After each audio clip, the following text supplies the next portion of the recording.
몇 주 전부터 오늘 어린이 주일 예배를 주인공인 어린아이들과 함께 드리려고 계획을 하였습니다. 그러나 시간이 지날수록 없었던 일로 하게 되었습니다. 그 이유는 우리 교육자들의 마음속에 자리 잡고 있는 선입관을 지울 수 없었기 때문입니다. 그것은 자녀들이 우리 어른들과 함께 예배 드리는 것을 원하지 않을 것이라는 판단이었습니다. 우리와 함께 예배를 드리는 어린이들이 1시간 넘게 감당해야 할 고통을 이해할 수 있었기 때문입니다. 그러나 사실 어린이들과 함께 예배를 드리는 것은 그들만의 피해는 아니라고 생각됩니다. 어린이들을 이곳에 데리고 와서 우리 옆자리에 앉히고 함께 1시간 이상 예배를 드린다고 할 때 이것은 우리 어른들에게도 부담이 된다는 것을 부인할 수 없습니다. 부모들은 옆에서 예배드리는 자녀들의 참을성 없는 예배 태도에 신경을 안 쓸 수 없을 것입니다.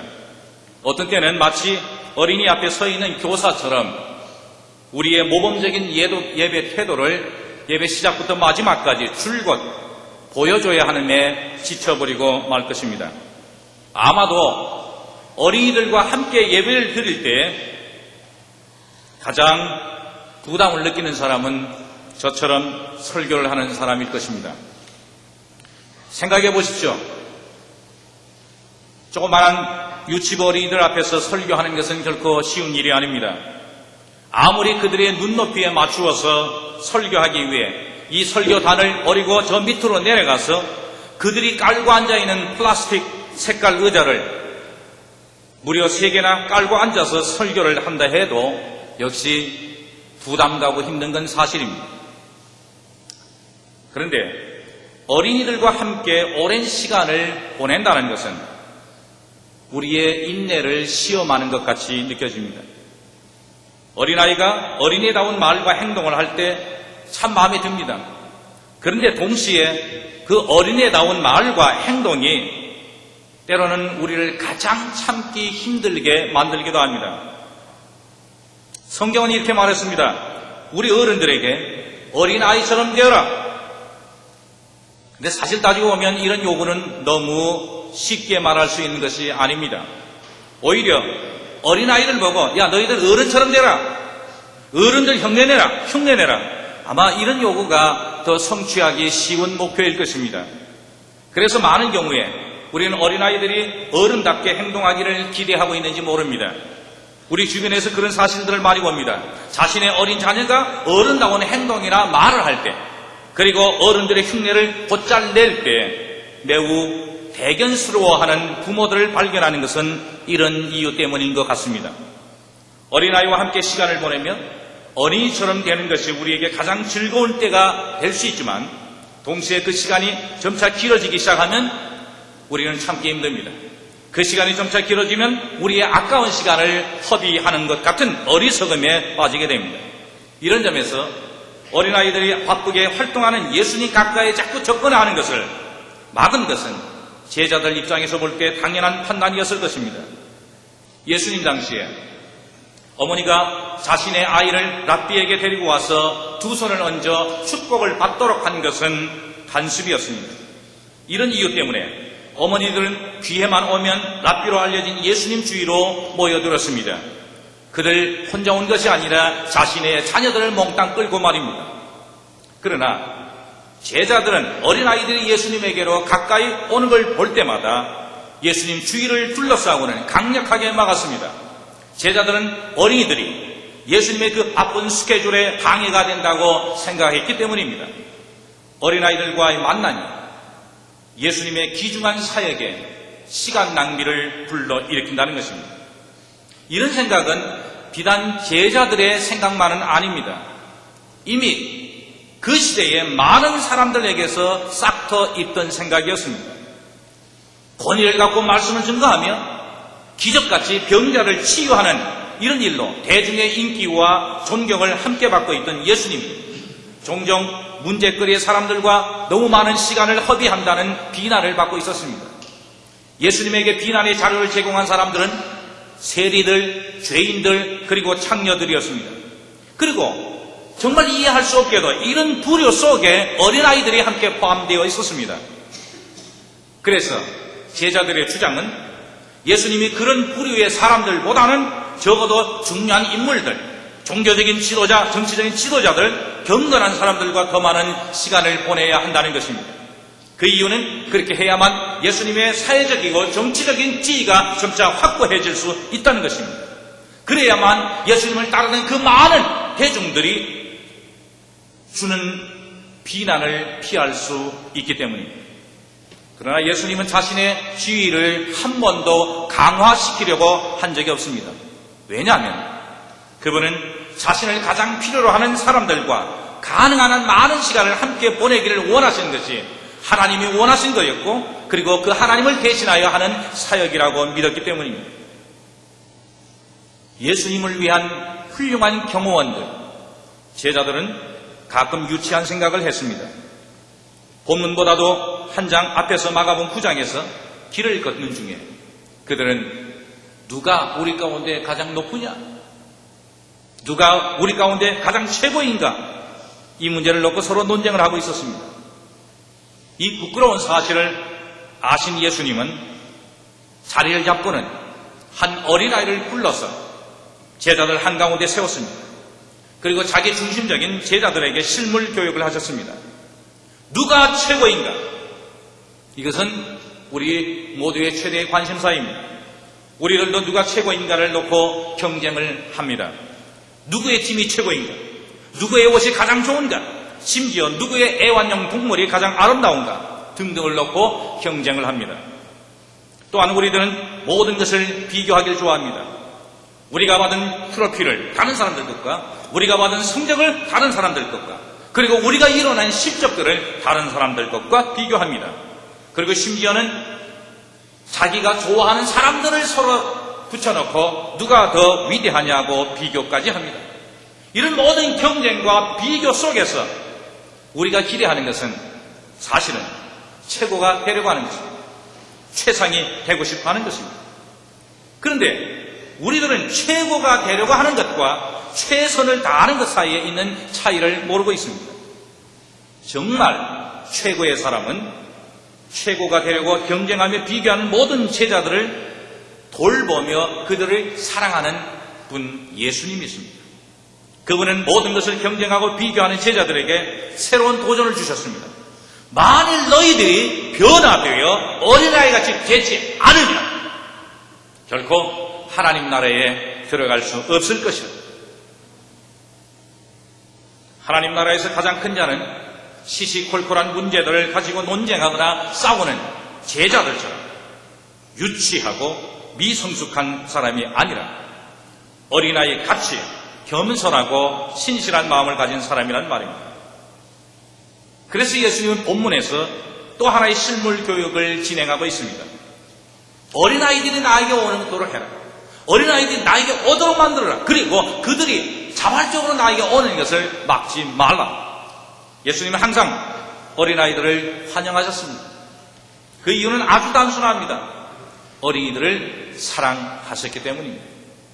어린아이들이 하나님에게 나갈 때 하나님 나라에 들어가는 데 절대 필요한 신앙과 믿음, 순수한 신앙과 믿음을 가지고 있는 존재들이기 때문입니다.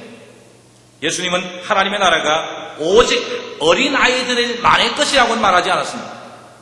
어른들의 것도 될 수 있습니다.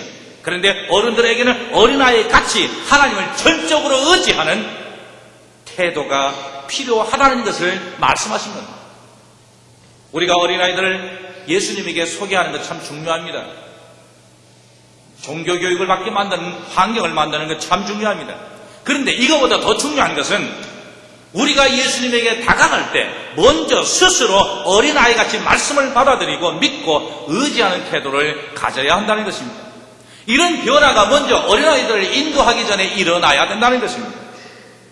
어린아이들에게서 나타나는 겸손히 받아들이는 태도, 이것은 그 당시에 종교 지도자들, 어른들이 보여주는 교만과 매우 대조를 이루었습니다. 우리가 오랜 동안 받은 교육과 이론이 예수님을 믿는데 필요한 단순한 믿음을 거절하게 만들었기 때문입니다. 정말 어른들은 어린아이들처럼 신뢰하지 않습니다. 어린아이들이 자신의 안전함을 느끼기 위해 필요한 것 있다면 그것은 단지 자기를 돌보는 사람들의 사랑스러운 시선 하나면 족합니다. 자기를 돌보고 사랑하는 사람들의 부드러운 손길 하나면 충분히 안전함을 느낍니다. 그들에게 필요한 것은 완전한 지식이나 이해가 아닙니다. 어린이들은 우리 어른들을 의지할 만하면 기꺼이 따지지 않고 우리를 믿습니다. 믿기 위한 복잡한 점검 과정이 필요치 않다는 것입니다. 그래서 예수님은 우리 모두가 어린아이 같은 믿음으로 주님을 믿어야 한다고 말씀하신답니다. 그렇습니다. 우리가 하나님을 믿는 데는 우주의 모든 신비를 알고 파악할 필요는 없습니다. 다만 하나님께서 우리를 사랑하신다. 하나님의 우리의 실수와 죄를 용서하신다는 것 아는 것만으로 충분합니다. 이것은 우리가 유치하게 되라는 것이 아닙니다. 미성숙하게 되어야 된다는 것이 아닙니다. 오히려 어린아이의 단순함과 순순함으로 하나님을 신뢰해야 한다는 것을 말하는 겁니다. 예수님 분명히 말씀했습니다. 어린아이처럼 하나님의 나라를 받아들여라. 어린아이같이 되지 않으면 하나님의 나라에 들어갈 수 없다. 도대체 어린아이처럼 되라는 말은 구체적으로 무엇을 하란 말입니까? 아니, 이미 성인이 되어버린 우리가 어떻게 지나가버린 세월을 거슬러 올라가 어린아이처럼 될 수 있단 말입니까?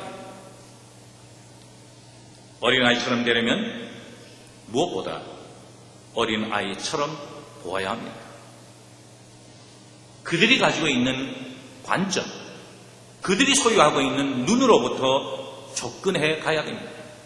우리 어른들이 잘 부르지 않는 찬송 가운데 하나가 있습니다. 찬송가 301장인데 사랑의 하나님이라는 곡입니다. 이 찬송은 어른들은 보지 못하지만 어린이들이 보는 것을 노래하고 있습니다. 그들은 세상 여기저기에 펼쳐있는 하나님의 사랑을 볼 수 있는 눈을 가지고 하나님을 보았다고 말합니다. 그리고는 하나님을 전적으로 믿습니다.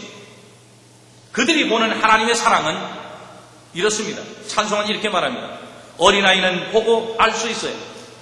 우리 아버지의 이름이 사랑이라는 것을, 그 아버지의 이름이 사랑이라는 그 이름이 이 온 땅 위에 그리고 이 하늘 아래 어디든지 쓰여 있어요. 주위를 둘러볼 때마다 하나님의 손으로 만드신 작품들을 보아요. 그 작품들로 가득 찬 이 세상은 그림책 같아서 하나님의 사랑을 가르치고 있어요. 잔디 위에 사랑스럽게 핀 꽃들은 호슬비의 부드러운 손길로 잠을 깨고, 소낙비는 넓은 하늘 화폭위에 아치형의 아름다운 색깔 무지개를 그리고 있어요.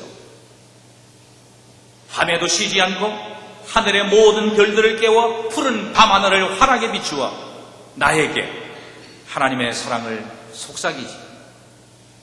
저는 이 찬송을 이렇게 풀어서 말하고 있습니다. 이 찬송은 우리에게 말합니다. 어린아이는 볼 수 있지만 어른들이 볼 수 없는 것이 바로 하나님이 다스리는 이 세계, 하나님이 사랑이 가득 찬 세계라고, 그리고 하나님으로부터 받은 사랑으로 살아가는 세상이라고 말합니다. 이처럼 어른과 어린아이 사이에 존재하는 하나님과 그의 나라로 접근해가는 관점의 차이는 하나님의 나라를 받느냐 아니면 그 나라를 받지 못하느냐 하는 엄청난 결과를 초래합니다. 어린아이처럼 되지 않으면 하나님 나라를 받을 수 없다는 말씀에 충격을 받은 건 사실입니다. 제자들은 도무지 이해할 수 없었습니다. 그래서 되묻고 싶었습니다. 선생님, 도대체 어떤 근거로 당신은 어린아이들이 하나님 나라를 차지한다고 하십니까? 우리는 모든 걸 버리고 주님을 쫓아와서 이렇게 고생하고 있는데 어찌 아무것도 수고하지 않는 어린아이가 하나님 나라의 주인이 될 수 있다고 말씀하십니까? 예수님은 이런 제자들의 마음을 아셨는지 본문 다음에 또 하나의 이야기를 가지고 설명합니다. 일명 젊은 부자에 관한 이야기입니다. 예수님이 말하는 젊은 부자는 하나님 나라에 관한 장학 성경 퀴즈 문제들을 척척 풀어가고 있었습니다. 그가 선택한 문제가 자신의 최대 관심사였기 때문에 그렇습니다.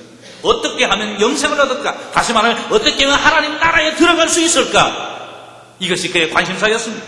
어릴 때부터 신앙생활을 철저히 했습니다. 이 부자는 그 어렵다던 실천 관문, 십계명 문제들을 너무나 쉽게 해결했습니다. 그는 살인과 간음, 거짓 증거를 하지 않았을 뿐 아니라 부모를 공경하는 것과 그리고 이웃을 자신의 몸처럼 사랑을 했습니다. 사실 오늘 신앙생활 열심히 하고 있는 우리도 이 정도는 실천하고 있다고 봅니다. 예수님이 말하는 그 젊은 부자가 얼마나 젊었는지 모르지만 우리도 그만큼 젊습니다. 그 부자가 우리들보다 얼마나 더 부자였는지 모르지만 우리도 가질 만큼 가지고는 있습니다. 그런데 이런 공통점보다 그 젊은 부자와 오늘 우리와 정말로 닮은 공통점 하나가 있습니다. 그것은 바로 우리 자신 스스로 성취한 것, 우리 자신이 알고 있는 것, 그리고 자신의 선한 행위로 하나님에게 나간다는 것입니다. 그거로 하나님께 기도하며, 그것으로 하나님께 찬송하며, 그것으로 하나님에게 감사하며 하나님에게 나간다는 것입니다. 그래서 우리는 어렵게 얻은 것들일수록 쉽게 포기할 수 없게 되는 것입니다. 하나님 나라를 소유할 수 있는 장학 퀴즈에서 번번이 우리를 하차시키는 마지막 문제는 가지고 있는 모든 것을 팔아 가난한 사람들에게 주라 하는 것입니다. 어린아이는 할 수 있어도 우리는 못합니다. 우리 주변에서 가끔 이런 일들이 가능하다고 보여주는 사람들이 있습니다. 그들은 이 세상이 하나님으로부터 오는 사랑의 선물들로 가득 차 있다. 나는 그 하나님으로부터 오는 선물에 가득 차 있는 사랑의 최대의 수혜자라고 생각하고 있기 때문에 그들은 감히 자신의 것을 포기하여 사람들을 돕고 사랑하는 겁니다. 그들은 세상 곳곳에 숨겨져 있는 하나님의 선물과 사랑을 발견하고 그 사랑으로 살아갑니다. 그들은 어린 아이들이 보잘것없는 것들 속에 발견하는 하나님의 사랑 하나로도 풍족한 삶을 살아가는 겁니다. 예수님은 이 부자에 관한 이야기를 통해 어린아이는 하나님의 나라에 쉽게 들어가지만 그 나라를 차지할 수 있지만 거기에 반해 어른들에게는 어려운 일이 된다는 사실을 알려주고 있습니다. 어린이들은 보고 있으나 어린이들은 보고 알 수 있지만 젊은 부자가 보지 못하고 알지 못한 것이 있습니다. 그건 하나님의 사랑입니다. 세상에 하나님의 사랑으로 출발하여 하나님의 사랑 가운데 살고 하나님의 사랑의 품속으로 다시 돌아간다는 사실을 모르고 있었습니다. 하나님의 사랑으로 볼 수 있는 관점을 상실했다는 얘기입니다. 비록 부자의 관심이 자신만을 위한 영생, 죽지 않고 영원히 자신만을 누릴 수 있는 영생, eternal life 이거였지만 예수님의 관심은 전혀 다른 데 있습니다. 예수님의 관심은 이 세상 모든 사람들이 이 땅에 사는 동안 하나님의 사랑으로 나누며 돌보아야 할 생명, life. 단지 생명입니다. eternal life가 아니라 생명입니다. 안타깝게도 우리는 어린 시절에 대한 기억들을 점점 잃어가고 있습니다. 그 기억들은 가끔 꿈속의 영화관이나 희미하게 상영될 뿐입니다. 우리가 나이를 먹으며 주변의 세계를 정복하면 할수록 그 세계에 대한 신비감을 점점 상실하고 있습니다.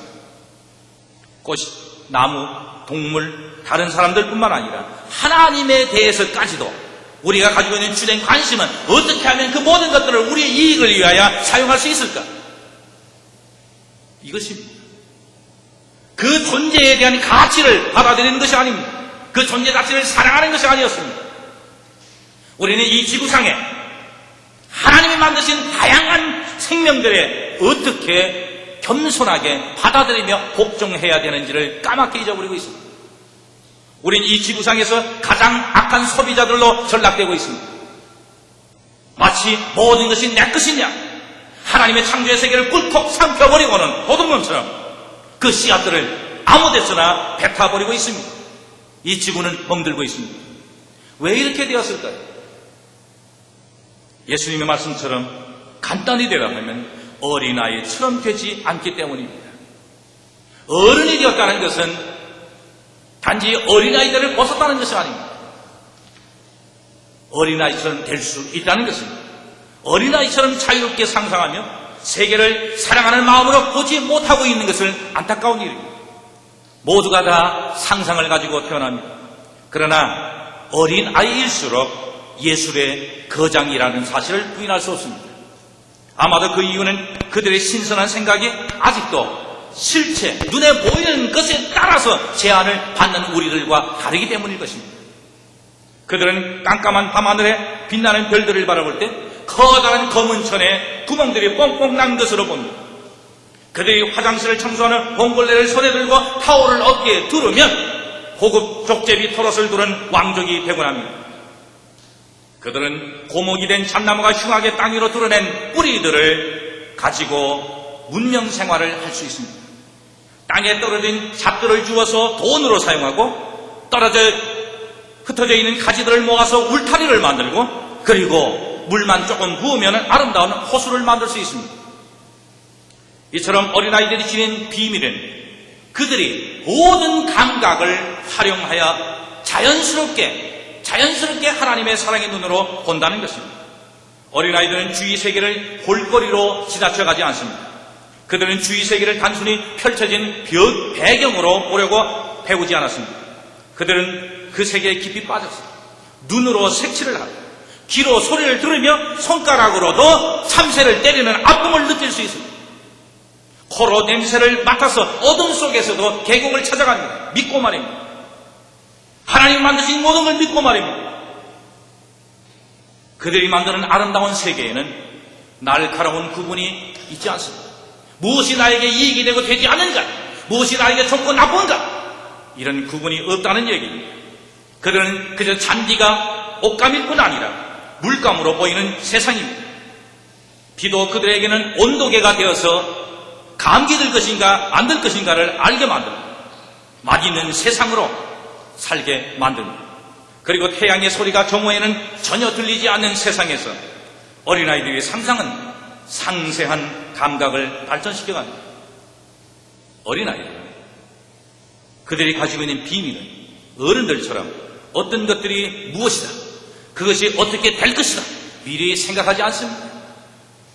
사전적 정의와 실험적 결론에 길들여진 어른들은 머리빛을 보았을 때에 머리카락을 빗는 것이라는 생각에 동의할 것이고 그 이상을 생각하지 않을 것입니다.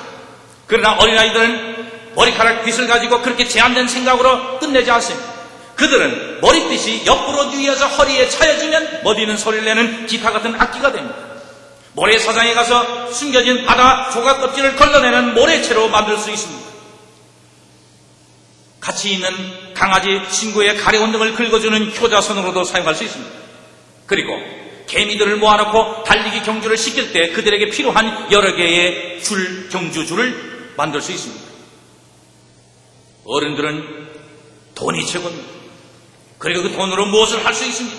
돈을 사용하기 위해 있는 것이라고 압니다. 벌기 위해 있는 것이라고 생각합니다. 그런데 어린아이들은 전혀 다른 가치를 느낍니다.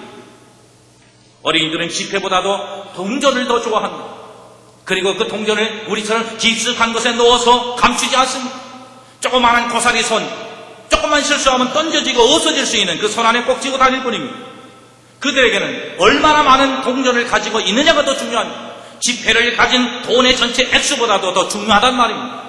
그 돈으로 무엇을 살 것인가를 생각하는 것보다 그들이 만드는 음악, 물잔에 반사되는 빛과 자신의 얼굴에 훨씬 더 흥미를 느낍니다.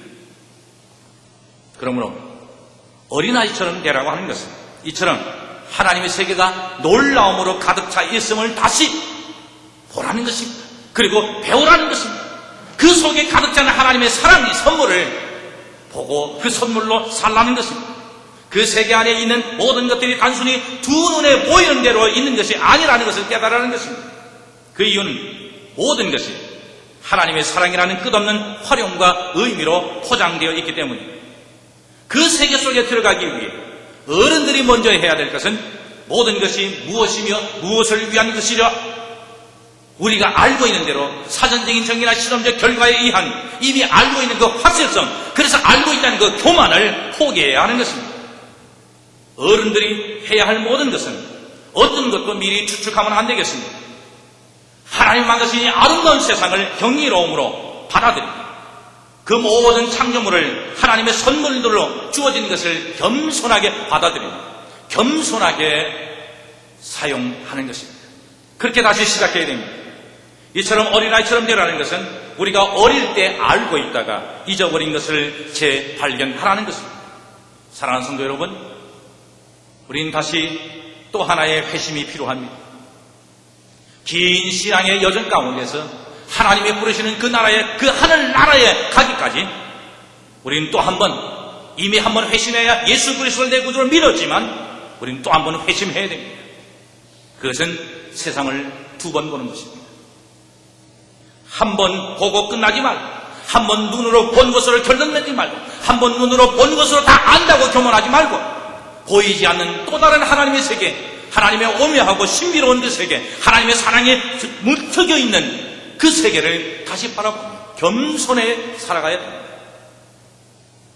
이것을 가리켜 우리는 세상을 2번 보는 지혜라고 말합니다. 먼저 우리의 2 눈으로 모아서 물잔에 맺혀져 있는 모든 이슬망울을 바라보면서 끝나지 말고, 저것이 어떤 자연적인 이치다, 물리적인 논리에 이루어진 것이다 라고 끝내지 말고, 내가 다 안다 그런 거 교만하지 말고 다시 보아야 됩니다. 그 속에 맺혀져 있는 하나님의 놀라운 신비와 하나님의 엄청난 사랑을 말입니다. 만일 우리가 보아야 할 것을 다 보아야 한다면, 우리가 알아야 될 것을 모두 다 알기를 원한다면 세상을 2번 보아야 됩니다. 이것은 전혀 새로운 아이디어가 아닙니다. 저는 학문적인 논리를 말하고 있는 것이 아닙니다. 이미 예수님께서 수천 년 전에, 오래전에 자기를 따르는 사람들과 자신의 제자들에게 누누이 가르쳤던 말씀입니다. 들의 백합화를 보아라. 그 백합화가 어떻게 자라는가. 하늘나는 새들을 보아라. 그 새들이 어떻게 살아가는가. 이것은 하나의 식물을 연구하거나 조류를 연구하는 사람의 지식으로 끝나는 일이 아니라는 것입니다. 예수님은 수누이 이야기했습니다. 무화과나무를 보아라. 그리고 모든 나무를 보아라. 어떻게 자라는가. 그런데 너희들은 왜 하나님을 모르고 믿지 않는 사람들처럼 무엇을 먹을까, 무엇을 입을까, 어떻게 살까 염려하느냐, 근심하며 걱정하느냐. 너희 주변 속에 수수히 있는 하나님의 사랑으로 자라고 있는 씨앗들, 잡초들, 양들, 새들을 보아라. 이렇게 예수님은 매우 일상적인 것들에서 발견되어질 수 있는 하나님의 나라, 하나님의 사랑을 기억나게 하고 계십니다. 오늘 이 어린이 주일에 우리가 발견해야 될 것이 바로 그것입니다. 하나님의 나라와 하나님의 사랑이 감추어져 있을 수 있으나 한 번 보면 볼 수 없지만 다시 한번 바라본다면 분명히 발견됩니다. 어린아이들이 볼 수 있는 것처럼 말입니다. 그들의 마음을 가지고 다가간다면, 겸손한 마음으로 다가간다면, 하나님에게 절대적으로 신뢰하여 다가간다면 우리는 어린아이들이 볼 수 있는 것 우리도 볼 수 있습니다. 기도하겠습니다.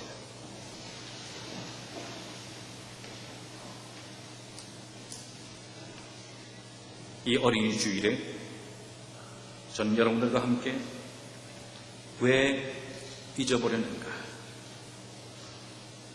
어렸을 때는 그렇게 초롱초롱하고 그렇게 감각적이고 그렇게 상상적이었던 하나님의 세계를 느끼고 그 세계의 오묘함에 경이로움에 겸손해집니다. 하나님의 사랑에 북받쳐 모든 것에도 감사하며 찬양하며 지냈겁니다. 어느새 우리는 그때 일을 잊어버렸어요.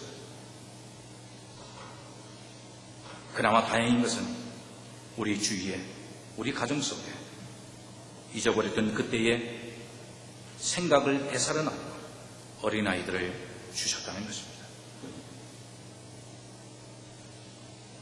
조용히 하나님 앞에서 주여, 내 그때로 돌아가길 원하나이다. 보여질 수 있는 어린아이 눈으로 하나님의 세계에, 하나님의 나라에 접근하며 하나님을 보고 믿기를 원하나이다. 이런 솔직한 참여와 그리고 새로운 결단이 우리의 기도와 우리 앞으로의 삶의 또 하나의 기도 제목이 되기를 바랍니다. 30초간 조용히 묵상으로 결단 기도하겠습니다.